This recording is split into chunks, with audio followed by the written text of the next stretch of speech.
प्यारे बच्चों, राजनीतिक सिद्धांत के भाग 1 में हमने 53 अति महत्वपूर्ण बहुविकल्पीय प्रश्नों के उत्तर जाने थे।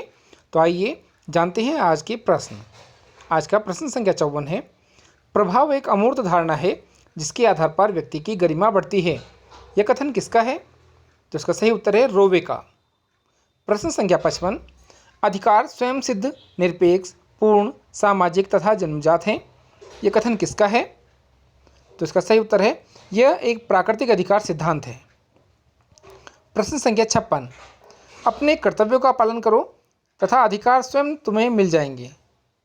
ये कथन किसका है? तो ये कथन महात्मा गांधी का है, अर्थात हमें अपने कर्तव्यों का पालन करने पर हमारे अधिकार स्वयं प्राप्त हो जाते हैं। प्रश्न संख्या 57। लास्की के अधिकार संबंधी विचार उनकी किस प्रसिद्ध कृति में मिलते हैं? तो लास्की की जो पुस्तक है उसका नाम है द ग्रामर ऑफ पॉलिटिक्स। प्रश्न संख्या 58। संपत्ति के अधिकार को प्राकृतिक अधिकार किसने माना है? इसका सही उत्तर है जॉन लॉक ने। प्रश्न संख्या 59। अधिकार मनुष्य के आंतरिक विकास की बाह्य परिस्थितियां हैं। यह कथन किसका है? तो इसका सही उत्तर है टी.एच. ग्रीन का। प्रश्न संख्या 60। निम्नलिखित में से कौन सा सिद्धांत इस विचार का समर्थन करता है कि कुछ आधारभूत अधिकार राज्य के बाहर या पूर्व भी विद्यमान रह सकते हैं? तो इसका सही उत्तर है प्राकृतिक अधिकार सिद्धांत। प्रश्न संख्या 61। मतदान का अधिकार किस प्रकार का अधिकार है? तो इसका सही उत्तर है यह एक राजनीतिक अधिकार है। प्रश्न संख्या 62। जागरूकता स्वतंत्रता की कीमत है। यह कथन किसका है? तो इसका सही उत्तर है लास्की का। प्रश्न संख्या 63। स्वतंत्रता अति शासन की विरोधी है। यह कथन किसका है? तो इसका भी सही उत्तर है सीले। प्रश्न संख्या 64। स्वतंत्रता तथा समानता एक दूसरे की विरोधी हैं। यह कथन किस विद्वान का है? तो इसका सही उत्तर है लॉर्ड एक्टन का। प्रश्न संख्या 65।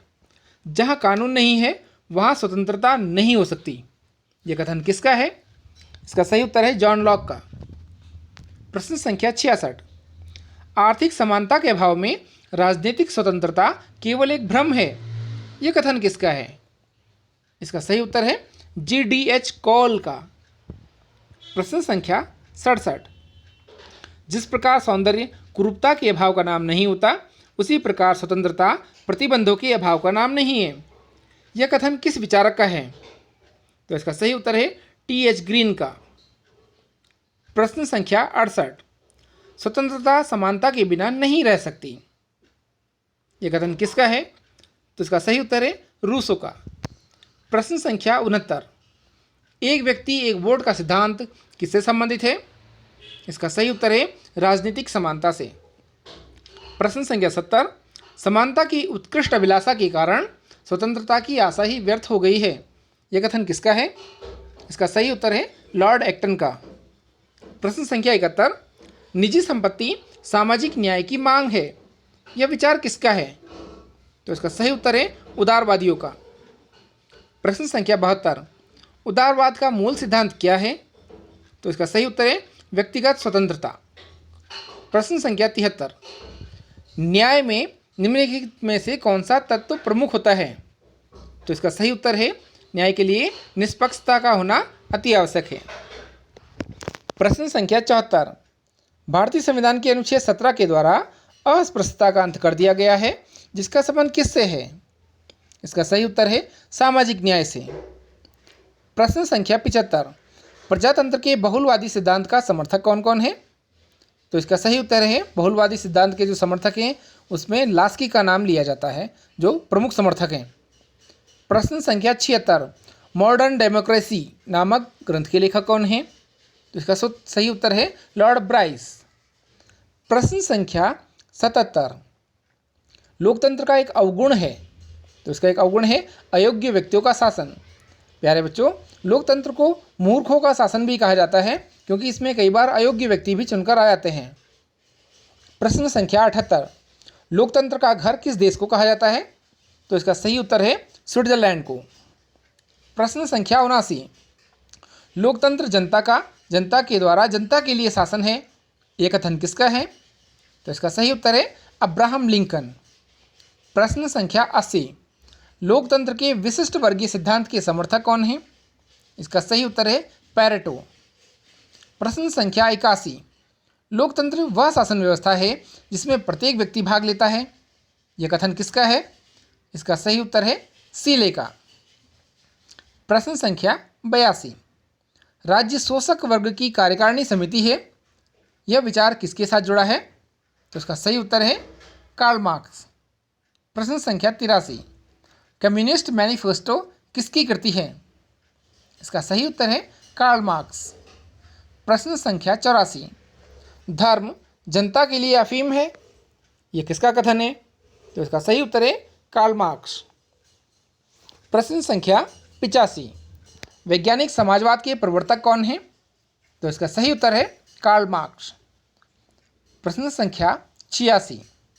निम्नलिखित में से कौन सा विचारक राज्य को वर्गीय संस्था मानता है? तो इसका सही उत्तर है कार्ल मार्क्स। प्रश्न संख्या 87।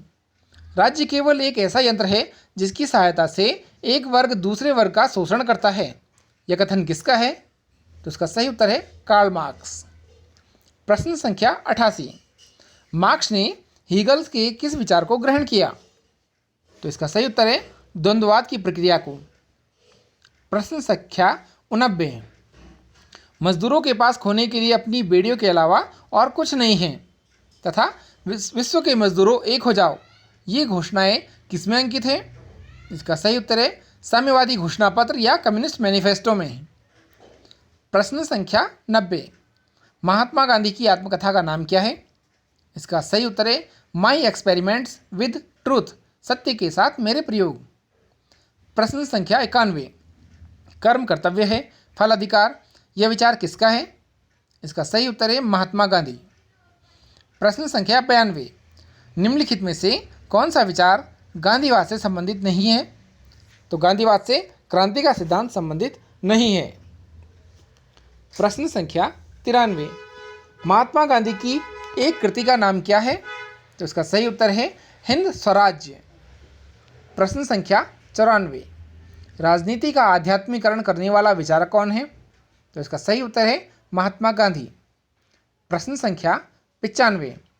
महात्मा गांधी के अनुसार सत्याग्रह का साधन नहीं है, तो सत्याग्रह का जो साधन नहीं है वो है इसमें आतंक, बाकी हड़ताल, हिजरत, पलायन, उपवास या अन्य जो साधन होते हैं वो सत्याग्रह के साधन हैं। प्रश्न संख्या 96। आधुनिक युग के विचारकों में सत्ता के विकेंद्रीकरण के प्रबल समर्थक कौन हैं? तो इसका सही उत्तर है महात्मा गांधी। प्रश्न संख्या 97। महात्मा गांधी क्या थे? तो इसका सही उत्तर है महात्मा गांधी दार्शनिक अराजकतावादी व्यक्ति थे। प्रश्न संख्या 98। किस विचारक को उदारवाद की आत्मा के रूप में स्वीकार किया जाता है? तो इसका सही उत्तर है जॉन लॉक को। प्रश्न संख्या 99। समाजवाद एक ऐसे टॉप की भांति है जिसकी शकल बिगड़ गई है क्योंकि प्रत्येक व्यक्ति इसे पहनता है, अर्थात प्रत्येक व्यक्ति खुद को समाजवादी होने की घोषणा करता है, यह कथन किसका है? तो इसका सही उत्तर है CEM जोर्ड का। और आज का अंतिम प्रश्न, उदारवाद को किसका दर्शन कहा जाता है? तो जो उदारवाद है उसे लोकतंत्र का, आर्थिक विकास का और राष्ट्रीय स्वाधीनता का दर्शन कहा जाता है। प्यारे बच्चों, अगर आपको ये वीडियो पसंद आए या उपयोगी लगे तो प्लीज़ लाइक और शेयर अवश्य कीजिएगा। बाकी अगले भाग में